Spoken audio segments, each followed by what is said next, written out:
Qurtubi, rahimallah, il disait sur ce hadith, on peut l'appeler Sunnah, littéralement, c'est-à-dire la mère de la Sunna.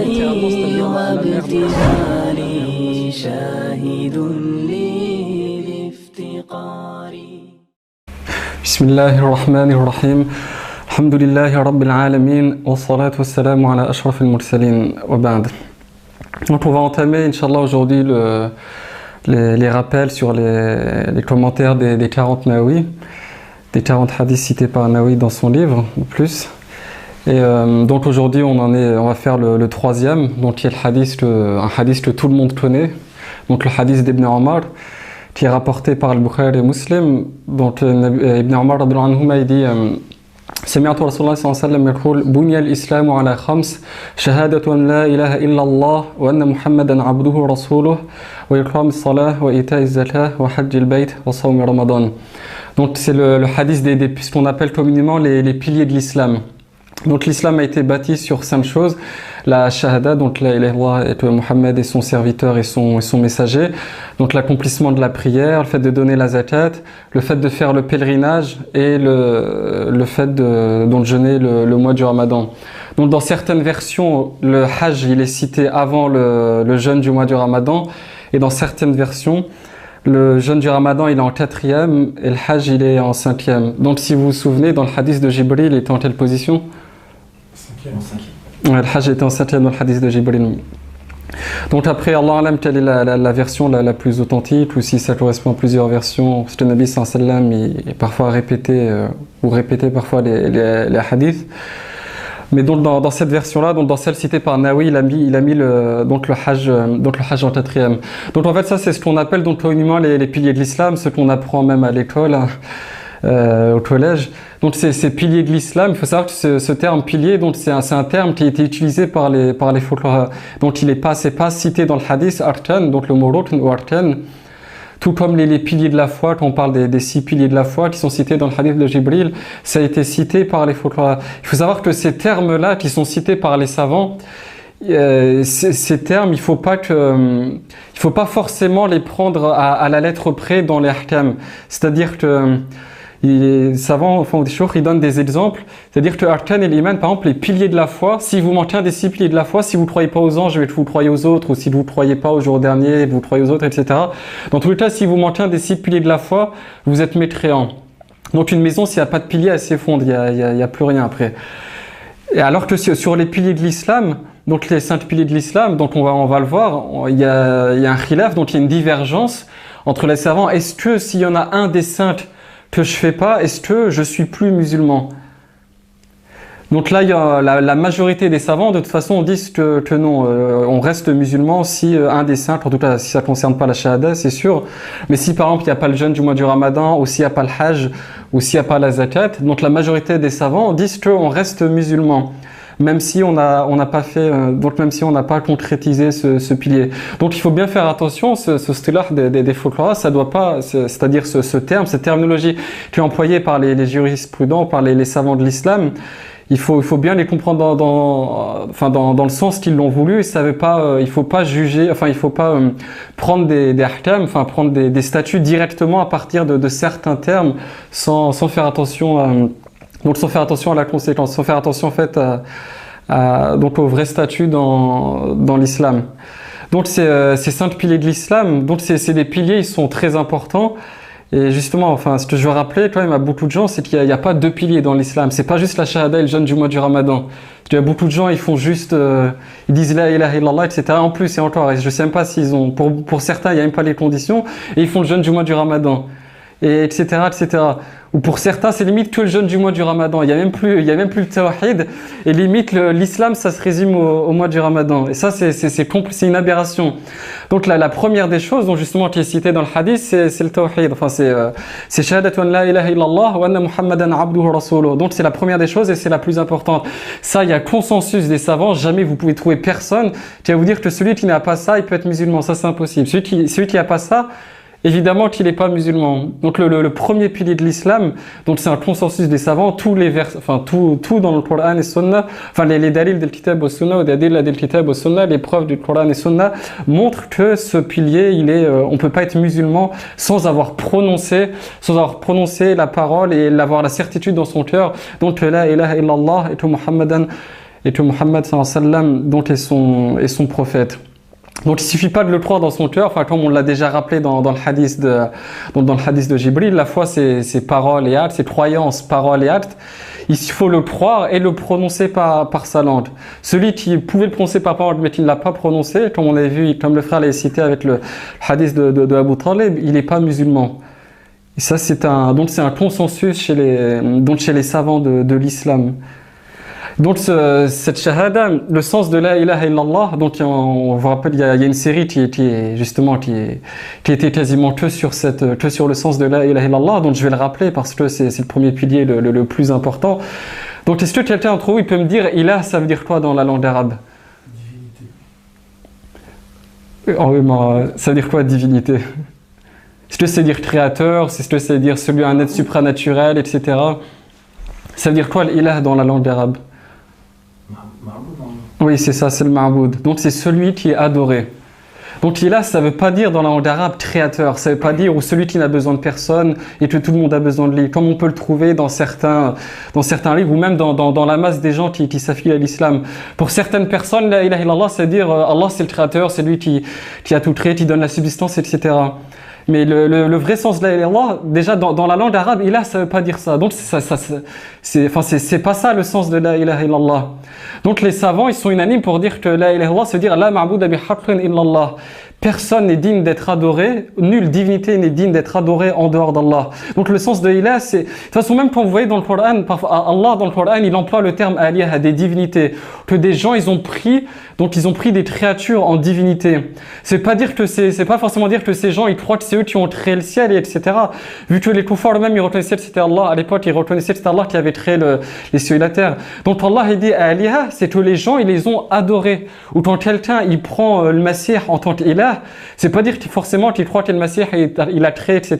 Dire qu'il l'a adoré ou qu'il l'a pris en divinité, qu'il l'a adoré. Et même dans la langue française, si vous regardez dans des dictionnaires comme le Larousse ou autres, vous trouvez que parmi les sens de divinité, il y a le fait que celui qu'on adore, celui qui est vénéré, qui est adoré.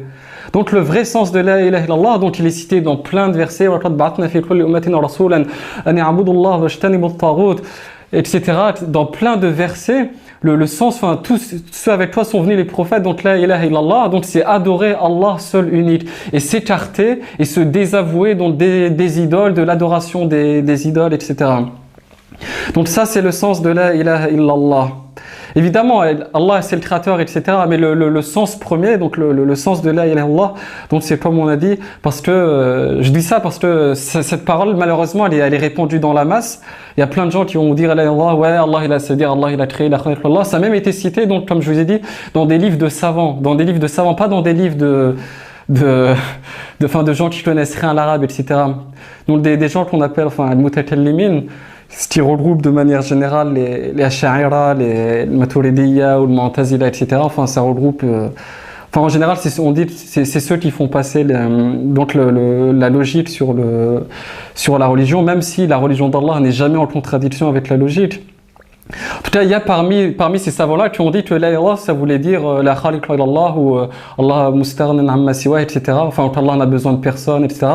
Mais le vrai sens de la ilaha, donc je l'ai répété au moins 5 fois, il faut que ça rentre bien dans la tête de tout le monde, c'est il n'y a nulle divinité d'être adoré en dehors d'Allah subhanahu wa ta'ala. Et donc quand on parle de tawhid, c'est vrai que le tawhid ça englobe tout évidemment, c'est pas que tawhid et l'ibada. Donc en général, les savants ils divisent en 3. Donc anciennement, on divisait plutôt en 2. Donc il y avait le tawhid. Actuellement, on divise surtout en tawhid al-rububiyya, donc le tawhid de la seigneurie, c'est-à-dire unifier Allah dans la seigneurie, croire qu'Allah c'est le seul créateur, etc., le seul seigneur, etc. La deuxième chose, croire qu'Allah l'unifier dans son adoration, donc il y a que lui qu'il faut adorer, etc. Et la troisième, dans ses noms et attributs. C'est vrai que quand vous allez voir, par exemple, dans les livres des salafs, par exemple le livre Kitab al-Tawhid d'Ibn Khuzaymah ou d'Ibn Mandah ou d'autres, en fait, quand ils parlaient de Tawhid, eux, ils axaient plutôt sur les noms et attributs d'Allah. Croire qu'Allah a tels attributs, qu'il voit, qu'il entend, etc. Parce qu'à l'époque, justement, les erreurs dans le Tawhid, les gens, ils adoraient pas des vaches à l'époque. Les gens qui se disaient musulmans à l'époque, ils adoraient pas les morts, etc. Donc, comme on peut voir aujourd'hui, des gens qui s'affilient l'islam et qui adorent des gouverneurs ou des morts ou autres. À l'époque, donc, un des shirks qui était répandu, c'était le shirk qui est tantil, c'est-à-dire le shirk, en fait, qui est la négation des attributs d'Allah. Donc, quand les savants de l'époque, ils écrivaient un livre qui s'appelle Kitab al-Tawhid, c'était pour répondre à ceux qui nient les attributs d'Allah. Donc, il y a l'un des plus connus, celui d'Ibn Khuzaymah, également celui d'Ibn Mandah, donc, dans lequel il faut unifier Allah dans ses noms et attributs. Donc Allah il a tels attributs, mais il n'y a aucune créature qui lui ressemble. Si tu dis qu'il y a une créature qui lui ressemble, forcément c'est du shirk. Tu l'associes et tu associes une créature à Allah subhanahu wa ta'ala. Et si tu nies tous les attributs d'Allah, bah, c'est comme si tu n'adorais rien du tout. Donc c'est comme il y a un poème qui dit, dans un poème, on dit فَالْمُمَثِّلُ يَعْبُدُ صَنَمًا وَالْمُعَطِّلُ يَعْبُدُ عَدَمًا. Donc al-mumathil, celui qui identifie Allah à ses créatures, donc il dit qu'Allah il ressemble à cette créature, en fait il adore une statue, une idole. Puisque Allah il n'est pas comme cette créature. Et celui qui adore, et celui qui nie les sifat d'Allah, qui nie qu'Allah il voit, il entend, etc. Enfin les sifat qui sont dans le Coran, lui il adore rien du tout. Parce qu'un Dieu sans attribut, ça n'a aucun sens, c'est du néant. Donc voilà, et après, plus tard, quand il y a eu des autres Kitab al-Tawhid, comme celui de Mohammed ibn Abdul Wahhab, donc c'était plus centré sur Kitab al-Tawhid, sur Tawhid al-Ibadah. Parce qu'à l'époque, donc le shirk majoritaire, le plus important, c'était justement l'adoration des tombes, etc. C'était l'adoration de créatures en dehors d'Allah subhanahu wa ta'ala. Donc la deuxième partie de la shahada, Muhammadan abduhu rasuluhu, dont croire que le Nabi sallallahu alayhi wa sallam, Muhammad sallallahu alayhi wa sallam est le dernier des prophètes, donc est le dernier même le dernier des messagers, le dernier des prophètes et le dernier des messagers. Donc on avait déjà expliqué rapidement dans le deuxième hadith, dans le sharh du hadith Jibril, la définition du prophète et du messager, et donc que Mohammed sallallahu alayhi wa sallam est le dernier des messagers, donc ça implique évidemment de le suivre et de ne pas suivre une autre charia que celle, donc une autre loi que celle de Nabi sallallahu alayhi wa sallam. Donc le musulman il suit, donc c'est pour ça qu'en fait les savants ils disent que les actions en fait ces deux shahadas ça regroupe les deux conditions d'acceptation de toutes les œuvres. Donc la première en gros l'ikhlas, le fait de faire les choses que pour Allah, on adore qu'Allah subhanahu wa ta'ala, et la deuxième chose, donc qui est compris dans la deuxième partie de la shahada, de le faire que de la manière dont, qui est cité dans la sharia qu'Allah a révélé le Nabi Muhammad sallallahu alayhi wa sallam. Donc s'il y a un des deux, si tu fais une action qui n'est pas conforme la sharia du Nabi sallallahu alayhi wa sallam, eh bien ton action ne sera pas acceptée, même si tu l'as fait que pour Allah subhanahu wa ta'ala. Donc ensuite le deuxième pilier qui est la prière. Donc là c'est donc sur l'accomplissement de la prière. Il y a, donc comme je citais tout à l'heure, je citais la divergence des savants. Est-ce qu'on est musulman ou pas si on fait la prière, ou pas, vu que c'est un pilier de l'islam. Donc en fait il faut savoir que il a été rapporté donc par beaucoup de compagnons que celui qui délaisse la prière est un mécréant. Donc c'est même rapporté avant même de parler des compagnons, c'est même rapporté dans la sunna des Nabi sallallahu alayhi wa sallam. Donc bayna al-rajul wa shirk aw al-kufr, donc salat, man taraka faqad kafar, etc. Il y a beaucoup de hadiths qui disent celui qui délaisse la prière, donc c'est un mécréant. Donc il y a des savants qui disent que cette mécréance c'est une mécréance mineure. Et d'autres savants qui disent que cette mécréance est une mécréance majeure. Et les savants qui disent également que c'est même un consensus des sahaba, donc que celui qui délaisse la prière, c'est un mécréant. Donc c'est rapporté par Abdullah ibn Shaqiq, donc dans un tabi'i dans Sahih Tirmizi, c'est également rapporté par Jabir, selon le compagnon Jabir, donc dans le livre Tanzim Qadr al-Salat de Muhammad ibn Nasr al-Maradi. Donc en fait, je vais pas rentrer dans la divergence qui est assez longue. Même si vous entendrez que la plupart des mutakhirin, des fuqaha mutakhirin, des jurisprudents qui sont venus après les sahaba, etc., on leur attribue que celui qui délaisse la prière, c'est une petite mécréance et ce n'est pas une grosse mécréance.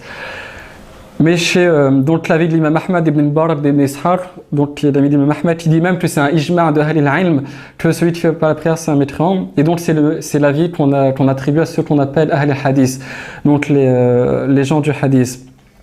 Donc ça c'était par rapport à la prière. Donc l'importance de la prière, c'est-à-dire même ceux qui disent que c'est une mécréance mineure, donc ils reconnaissent évidemment que ça a une importance capitale. Ça a été cité donc dans je ne sais combien de versets du Coran, etc., dans énormément d'hadiths, que c'est tellement important. Enfin, c'est-à-dire que même ceux qui disent que c'est pas de la mécréance, donc des folklores qui disent que c'est pas de la mécréance, ils disent quand même que par exemple celui qui délaisse la prière dans un état islamique, c'est quelqu'un qui doit être exécuté. Donc vous imaginez, même en considérant que c'est même pas un mécréant, ou que yustatab, et que s'il refuse on le tue, enfin que c'est le châtiment, enfin c'est son châtiment. Donc ça c'est pour vous dire l'importance de la prière. Et cette importance de la prière justement parce que même parmi ceux qui disent que c'est un mécréant, donc il y en a qui disent pour une seule prière, même l'imam Ishaq il dit que c'est rapporté par des compagnons que celui pour une seule prière, il la rate, c'est un mécréant. Ils disent que celui qui au subh et qui attend le lever du soleil et qui ne fait pas la prière, c'est un mécréant. Ensuite qui au dhuhr et qui attend jusqu'à la fin du l'asr et qui ne fait pas la prière, c'est un mécréant. Pourquoi l'asr? Parce que dans certains cas on a droit de faire le jam. Pareil entre le maghrib et l'isham. Enfin, ce que je veux dire, c'est pour vous inciter que même pour une seule prière, donc certains ils disent que même pour une seule prière, certains considèrent que c'est de la mécréance. Alors qu'on voit aujourd'hui des gens qui nous disent ouais moi j'ai mon boulot etc. ou je peux pas, enfin je suis pressé, enfin etc. C'est pas une excuse valable. La prière, enfin si vous saviez l'importance de la prière, vous savez qu'il est possible que vous sortiez de l'islam pour une prière que vous faites pas à l'heure. Parce que justement quand on dit faire la prière, c'est la faire avec ses conditions. Quelqu'un qui prie sans ablution, il est pareil, il est mécréant. Quelqu'un qui prie pas à l'heure, donc ça fait partie des conditions de la prière. Quelqu'un qui prie pas à l'heure, c'est comme les ablutions. C'est une condition sans laquelle votre prière n'est pas acceptée. Donc ça, il faut vraiment que les gens ils se réveillent, qu'ils comprennent que de la prière, c'est une importance capitale dans l'islam. Et que pour une prière, il faut pas, même si quitte à prier debout, enfin quitte à prier assis, etc., si on est sous la contrainte, ou etc., c'est à faire coûte que coûte. Et donc le temps, c'est une des conditions de la prière, tout comme les ablutions, et que dans aucun cas, ça ne doit être, même le malade, même dans son lit de mort, on fait la prière.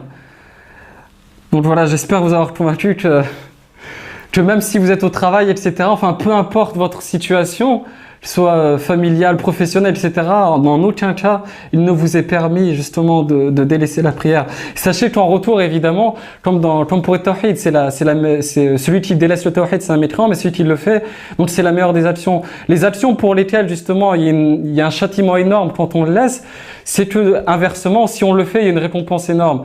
Donc la récompense énorme, évidemment, donc de la prière, c'est le paradis et le pardon des péchés. Donc ça, je vais pas rentrer est-ce que c'est juste les petits ou les grands, mais en tout cas donc la récompense ce sera donc le Jannah, Inch'Allah. Il faut savoir que même pour les trois autres, ensuite il y a le troisième pilier, donc il y a l'accomplissement le fait de donner la zakat. Donc ça aussi je vais insister parce qu'il y a beaucoup de gens qui même aujourd'hui n'ont jamais pris le temps de regarder un livre ou un article sur comment sortir sa zakat.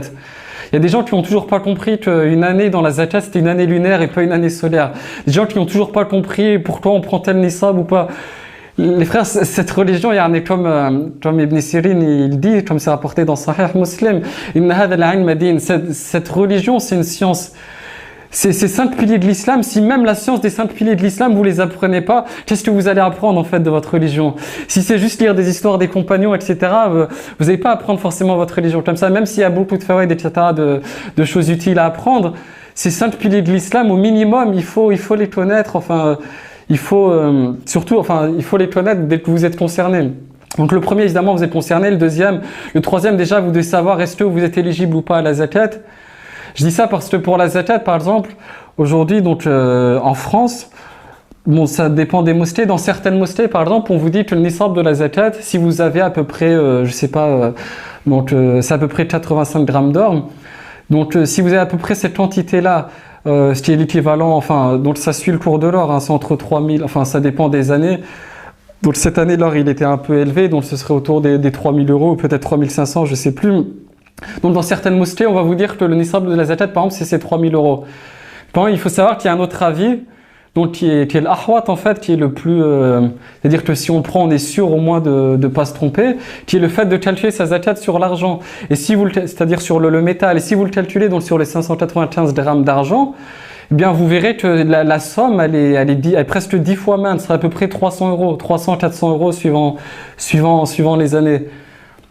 Donc enfin, juste pour vous sensibiliser que ces gens-là, vous devez vous prendre la peine de vous intéresser à ça, de savoir comment calculer votre zakat et de savoir quand la sortir. Si vous avez un salaire mensuel, comment ça sort, est-ce que j'ai le droit de la faire en avance, etc. Tout ça, c'est des questions que vous devez savoir comment sortir vos zakats.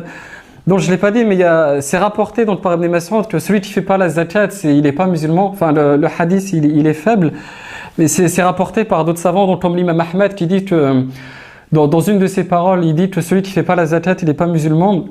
Tout comme c'est rapporté par d'autres savants, comme Sa'ad ibn Jubayr, qui est un grand tabi'i, et comme Nafi', et par Al-Hakam, qui est également une version rapportée par Ibn Habib, qui est un savant malikite, que celui déjà qui quitte un seul des 5 piliers de l'islam, il est plus musulman. Donc forcément, la zakat en fait partie. Et la zakat, elle a été citée de nombreuses fois dans le Coran avec la prière. Donc à beaucoup d'endroits dans le Coran, Allah subhanahu wa ta'ala, déjà si vous connaissez l'importance de la prière, et vous voyez qu'avec la prière, donc souvent la zakat est citée à je ne sais combien dans je ne sais combien de passages voilà, du Coran. Donc voilà, ça c'est donc c'est pas un jeu, c'est la zakat. Vous êtes peut-être beaucoup d'entre vous peut-être sont éligibles sans que vous le saviez, sans que vous le sachiez. Donc c'est primordial que vous regardez comment sortir sa zakat et la sortir surtout. Donc voilà, ça c'était pour le troisième pilier. Donc ensuite le quatrième, donc je vais prendre l'ordre du hadith, donc qui est le hajj, faire le pèlerinage. Donc pareil, hein, le pèlerinage c'est un pilier de l'islam, donc c'est pas une option comme certains pourraient le croire. Le hajj c'est un pilier. Il y a des savants en fait, ils divergent pour savoir est-ce que quand Allah il nous ordonne quelque chose, est-ce qu'il faut le faire immédiatement ou pas. Donc le hajj il faut le faire évidemment quand on en a les moyens, parce qu'il y a beaucoup de gens qui disent que voilà je vais faire ça à la fin de ma vie. Je sais pas quoi, j'ai d'autres priorités dans la vie, c'est pas ce qui est important pour l'instant. Donc bon, c'est vrai qu'il y a un khilaf sur le sujet, mais l'avis wallah alam qui est le plus juste, c'est que justement c'est quand Allah donc le fait que ce soit une obligation, donc en général ces ordres ils sont à faire immédiatement, c'est-à-dire que dès que tu en as les moyens, si toi demain tu as les moyens de faire du hajj, tu n'as pas le droit de le retarder. Tu n'as pas à attendre que tu aies 50 ans, 60 ans, dire ouais parce que peut-être après je vais faire des péchés. Parce que c'est vrai qu'il y a un hadith qui dit que quand vous faites le hajj et que vous revenez, enfin si le hajj est accepté évidemment, eh bien Allah il va vous pardonner tous vos péchés, ou vous allez retourner exactement comme le jour en fait où votre mère vous a donné naissance. Donc évidemment, mais ça ne veut pas dire qu'il faut le retarder à la fin de sa vie, enfin qu'il faut le retarder à 60 ans, 70 ans. Déjà, tout simplement, vous ne savez pas si vous allez vivre jusqu'à 60, 70 ans.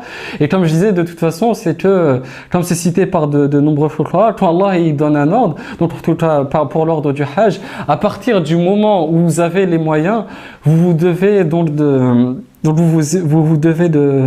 le faire. Donc, et le cinquième pilier donc est sur cité dans le hadith, qui est le fait de jeûner le mois du Ramadan. Donc là je vais pas trop discuter dessus parce que tout le monde jeûne le Ramadan, le musulman comme le mécréant aujourd'hui.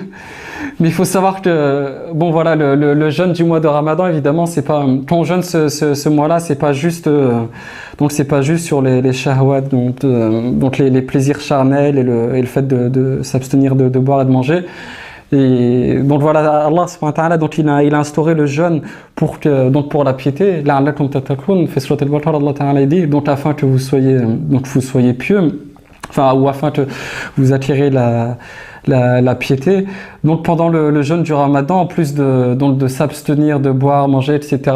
Donc le musulman de toute façon, Ramadan pas, de toute façon le musulman se doit de s'abstenir de dire des mauvaises paroles, etc.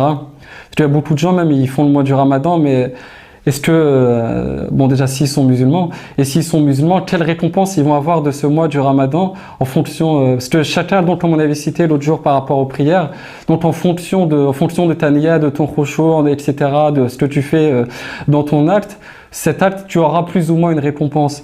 Et donc pour avoir la meilleure récompense, Inch'Allah, pour avoir la meilleure récompense du mois Ramadan, c'est pas ne s'abstenir que justement de boire, manger des plaisirs charnels, mais également de tous les autres péchés, pour avoir donc la meilleure récompense. هذا والله أعلم سبحانك اللهم وبحمدك أشهد أن لا إله إلا أنت أستغفرك وأتوب إليك وصلى اللهم وسلم وبارك على محمد الحمد لله رب العالمين